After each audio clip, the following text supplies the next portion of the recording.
tema del día. Establecemos contacto telefónico con el economista y abogado José Roberto Acosta. Vamos a hablar con él acerca de los anuncios que acaban de escuchar, que escucharon en las últimas horas y que hemos retomado aquí en Colombia Radio el presidente Gustavo Petro sobre dos temas fundamentales.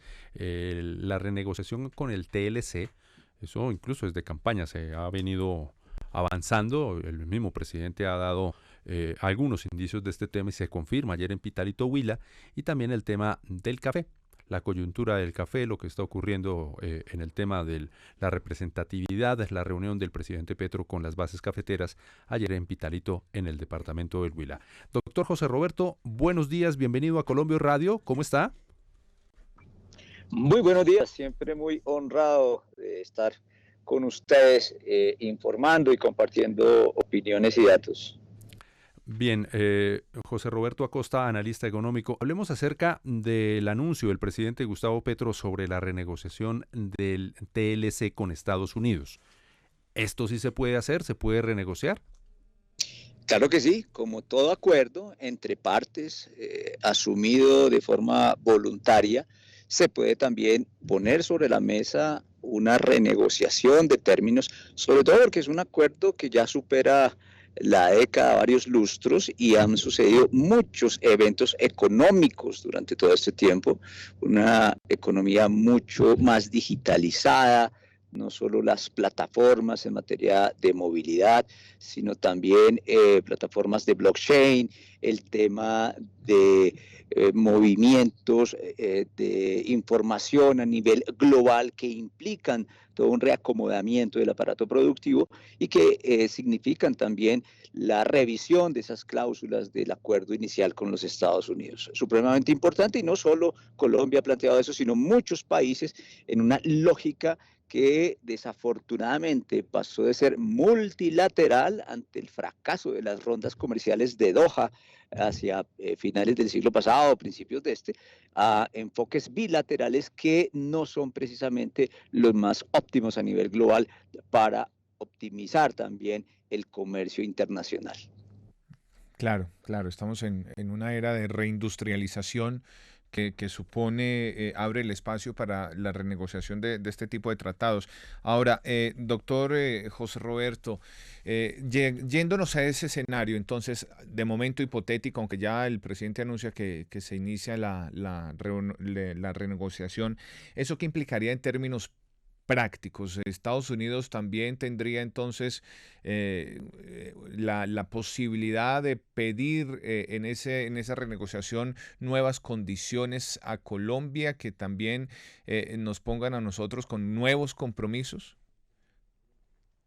Sin duda alguna, un acuerdo entre partes implica escuchar a la contraparte y pues validar consensuadamente las condiciones que también se impongan.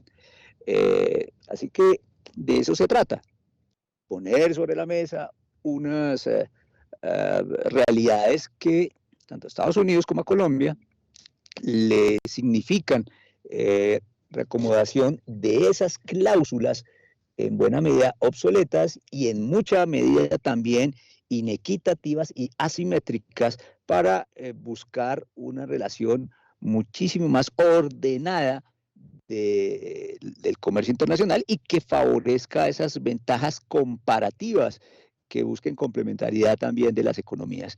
Es algo que para Estados Unidos probablemente también signifique una necesidad. Señora Costa, justamente el TLC en Estados Unidos-Colombia cumple 11 años, una promesa que ha hecho el presidente Gustavo Petro desde campaña de buscar mejores beneficios y condiciones para los campesinos y campesinas de nuestro país. Y partiendo de esos beneficios que usted nos cuenta, dado el caso llegara a darse esta renegociación del TLC, ¿cómo dejaría este balance, dado el caso sucediera esta noticia importante para el país en el panorama internacional? Colombia frente a los otros países, y partiendo de esto, ¿se podría renegociar otros TLC con otros países? Sin duda, y tú tocas un tema supremamente crucial dentro de los acuerdos comerciales, que es el tema agrario. Recordemos que las rondas de negociación de Doha, que fueron multilaterales y que fracasaron, fracasaron principalmente por la no aceptación de los países desarrollados del desmonte de subsidios agrícolas. Los subsidios agrícolas en los países desarrollados son enormes. Pongo siempre un ejemplo y es que una vaca suiza tiene un ingreso mayor y unos cuidados en materia de salud superiores a los de toda una familia boyacense, precisamente por la forma en que se subvenciona el sector agropecuario, considerado como un elemento clave para la seguridad alimentaria de los países y termina siendo un tema de seguridad nacional.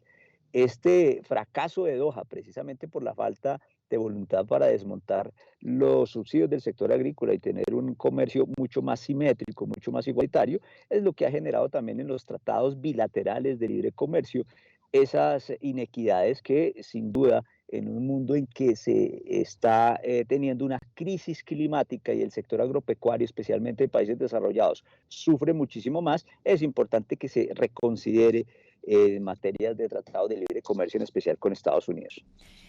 Señor José, quiero preguntarle ahorita por uno de los puntos que mencionaba el presidente Gustavo Petro. Él decía, el dinero no está en la riqueza está en el trabajo, no en la extracción, sino en la producción. Y aquí recordaba entonces casos como el tema del maíz, de cómo en su mejor época del café en Colombia, pues nos generaba unos ingresos importantes. También mencionaba cómo podríamos nosotros mismos aquí empezar a generar, por ejemplo, autopartes, motocicletas, todo ese tema de electrodomésticos. Mirando el panorama amplio, ¿usted qué beneficios podría encontrar entonces, por ejemplo, en esta generación de este tipo de elementos, de cosas que importamos en Colombia y además que nos ha dejado en esos 11 años el TLC a los colombianos?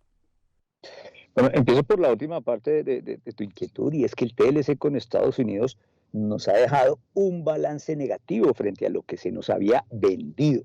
Antes del Tratado de Libre Comercio se tenían unos recurrentes superávits comerciales, se vendía más a los Estados Unidos que lo que le comprábamos y además le vendíamos productos con mayor valor agregado del sector industrial, del sector secundario y terciario de la economía, y muchos del sector primario, pero que con el Tratado de Libre Comercio desaparecieron. Nos hemos vuelto casi que monoproductores que suministran materias primas, materia petrolera y carbonera, disminuyendo la participación y penetración en productos industriales.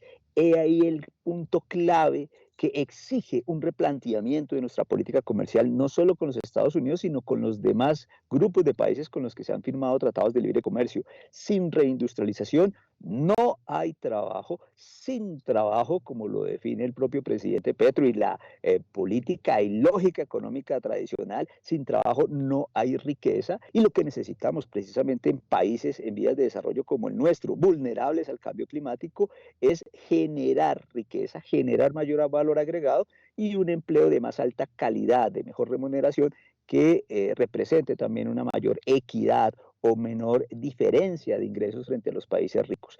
El Tratado de Libre Comercio es una herramienta para lograrlo y por eso poner sobre la mesa el interés de renegociarlo es una estrategia absolutamente válida y necesaria, tanto para los Estados Unidos como para la propia Colombia.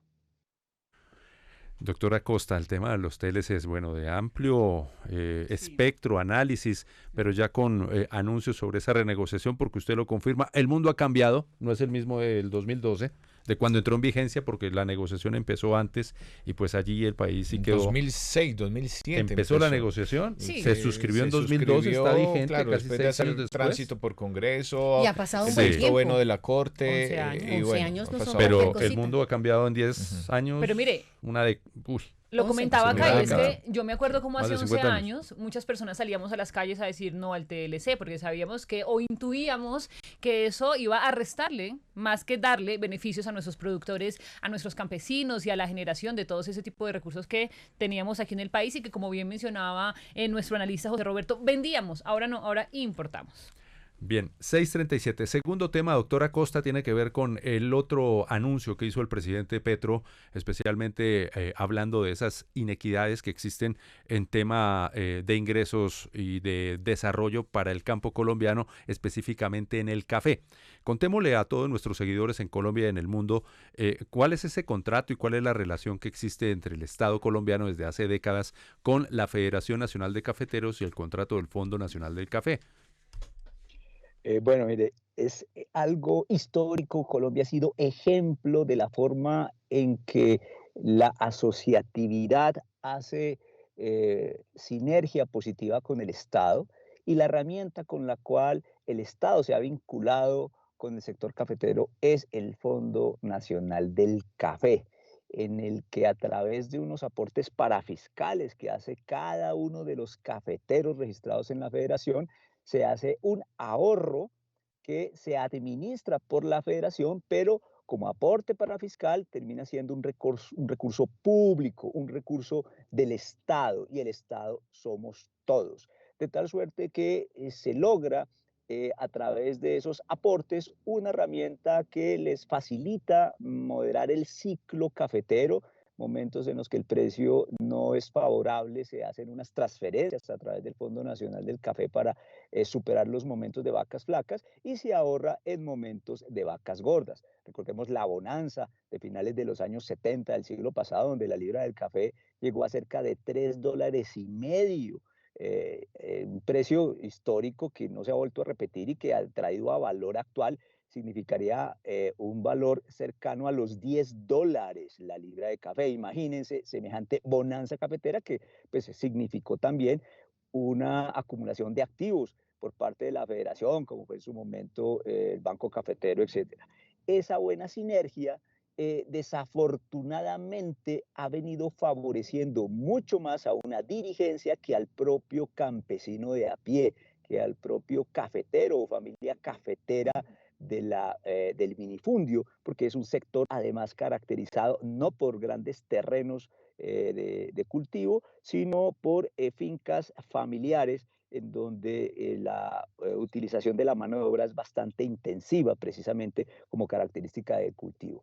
Así que es fundamental revisar esa estructura que también ha cambiado durante todas estas décadas de funcionamiento del Fondo Nacional del Café y donde un statu quo ha significado un divorcio entre la alta dirigencia cafetera ubicada en ese hermoso edificio de la Federación en la 73 con abajito de la séptima, aquí en Bogotá, mientras que ese distanciamiento con las zonas cafeteras del Tolima, del Viejo Caldas, de Antioquia, pues no tienen una conectividad ni conceptual ni técnica que se tenía hace unos años. Fundamental rebarajar esa gobernanza de la Federación de Cafeteros para que el instrumento del Fondo Nacional del Café irrigue mayor equidad y signifique un verdadero apoyo para la familia cafetera. Por eso el presidente Petro lo decía ayer, el doctor Acosta en Pitalito, que esa alta dirigencia sigue viviendo en las épocas de Mr. Coffee. Por allá en los 60, 70, cuando esos ingresos, como usted lo recuerda, superaban los $3,50 la libra de café, y pues había bonanza, había riqueza para que no se irrigó justamente para hacer, decirlo de esa forma. ¿Cómo hacer esa reforma? ¿Esa reforma se puede hacer, esa reestructuración del fondo? ¿Cómo sería el proceso para llegar a hacer esa distribución de la economía cafetera entre quienes todos los días producen el café? Yo creo que el mundo ha dado ya pautas de lo que es una nueva gobernanza en este tipo de instituciones. Colombia está suscrita a la OCDE, que es ese club de países desarrollados en los que las estructuras de juntas directivas, la definición y elección de las mismas, ha buscado ser mucho más amplia, democrática, inclusiva. De tal suerte que la primera es la forma misma de elección y de representación de los cafeteros dentro del Comité Cafetero Nacional. Es importante que esos procesos de democratización se socialicen desde las bases y que quienes llegan a representar a cada una de las regiones cafeteras en la federación sean realmente del ADN propio de quienes están al frente de cada uno de los cultivos y no algo más algo tan elitista o excluyente como lo que ha venido sucediendo de tiempo atrás, además donde la rotación sea mucho más acorde con la volatilidad de los tiempos y de la misma industria cafetera que ha venido evolucionando muchísimo. Recordemos que Colombia era el segundo productor, hoy ese puesto lo tiene Vietnam, el primero es Brasil y la característica de café suave colombiano ha venido siendo usurpada por el mismo Vietnam y otros productores, quitándonos ese goodwill o disminuyéndolo frente a lo que era casi que intocable hace cerca de 15 o 20 años. Entonces, estábamos en una situación que requiere cambios estructurales en donde el cultivador se sienta mucho más cercano a sus órganos representativos de la federación y ese vínculo de la federación con el Estado sea muchísimo más productivo, más constructivo y de menos distanciamiento, como lo ha venido siendo en los últimos lustros. 6 de la mañana, 43 minutos. José Roberto, analista económico que nos acompaña a esta hora en Colombia Hoy Radio. Quiero volver a traer a colación esta frase que dijo el presidente. En el dinero no está la riqueza está en el trabajo. Y él ponía, como que comparaba un poco lo que usted mencionaba, los años de la bonanza cafetera aquí en Colombia, pero luego mencionaba cómo eso fue cambiando, ¿no? El café, la producción de café se fue transformando por coca, carbón y petróleo. Lo mencionaba el presidente Gustavo Petro, lo cual generaba una enorme rentabilidad. En esos años de bonanza, el presidente hablaba de que podíamos generar con el café 6.000 millones de dólares al año. Ahora se habla que con estas tres nuevas economías, petróleo, café y coca, se pueden generar 60.000 millones de dólares al año. Pero entonces también él hablaba del tema de que la riqueza está en el trabajo. ¿Cómo lograr entonces de nuevo esa rentabilidad cambiando estos modelos de economía que acabamos de mencionar por otra vez, por ejemplo, la siembra del café, del maíz, de la generación de las autopartes aquí en Colombia? ¿Podemos llegar otra vez a un nivel de rentabilidad como el que estamos teniendo actualmente si reemplazamos esta economía? Podemos y sobre todo debemos. Es una obligación moral desde el punto de vista social abrir la economía hacia esos sectores de mayor valor agregado. Tenemos el recurso humano, se han venido dando los pasos en este gobierno hacia la intensificación de la educación de esa mano de obra y en la medida que se acondicionen también los frentes de mercados internacionales a un comercio mucho más equilibrado, mucho más simétrico, pues tendríamos la posibilidad de que ese deseo se convierta en una realidad. El ejemplo del café típico de minifundios, de recolección manual, de unas ventajas comparativas desde el punto de vista climático, son un ejemplo que podemos trasladar hacia sectores en los que nosotros tenemos ventajas comparativas, no solo desde el punto de vista tecnológico, sino también geográfico. Colombia es supremamente estratégico en la cadena de distribución de todas las Américas y un punto de conexión entre Oriente y Occidente a través de los mares Pacífico y Atlántico. De tal suerte que aprovechando eso, debemos gritar un poco más duro dentro de los ámbitos internacionales del comercio para exigir una posición mucho más equitativa y en la que estos tratados de libre comercio reconozcan la posibilidad y la necesidad que tenemos de una industria mucho más desarrollada que genere mayor valor agregado y represente una mano de obra mejor remunerada como lo merece este país. Señora Costa, en este espacio de servicio nos gusta hacer un poco de pedagogía, tener en cuenta el contexto de acuerdo a los anuncios que ha dado el presidente Gustavo Petro, sobre todo en la reestructuración de la Federación Cafetera. Y es que este anuncio nace debido a una situación que ocurrió con la sede de la Federación Colombiana, la Federación Nacional de Cafeteros en Nueva York, que unos recursos no llegaron al Fondo Nacional del Café. Y ahí quisiera hacerle la pregunta y quisiera que nos contara un poco qué fue lo que pasó y el motivo por el cual el presidente está haciendo la sugerencia de hacer esta reestructuración allí. Pues como ha venido siendo tradicional y de una manera desafortunada, buena parte de la dirigencia cafetera terminó haciendo de la federación una especie de gueto blindado a la pesquisa de las bases cafeteras y sobre todo también a la pesquisa o auscultamiento en detalle del propio Estado, que es un co-socio del Fondo Cafetero, del Fondo Nacional del Café. De tal suerte que ante la sofisticación que ha venido teniendo el tema financiero alrededor del café. Recordemos que el mercado de futuros cafetero que se negocia en la Bolsa de Chicago es uno de los más grandes y tradicionales, pues implica también movimientos financieros a nivel global que pueden prestarse para la dilución de valor agregado que corresponde a los cafeteros hacia la mera especulación financiera. En los años, el siglo pasado hubo operaciones de cobertura muy desafortunadas de la propia federación que representaron, en vez de una herramienta de estabilidad en el precio para el caficultor, una operación especulativa con grandes pérdidas para los caficultores y para el Fondo Nacional del Café.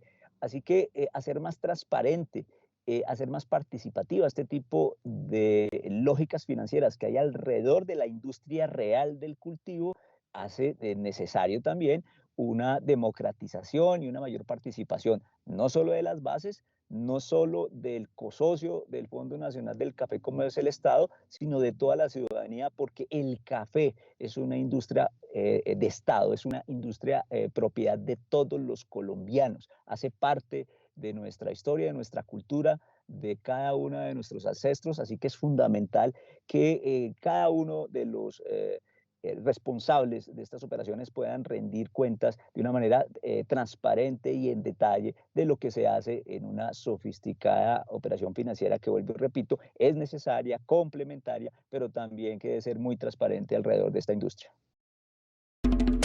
Colombia Hoy Radio.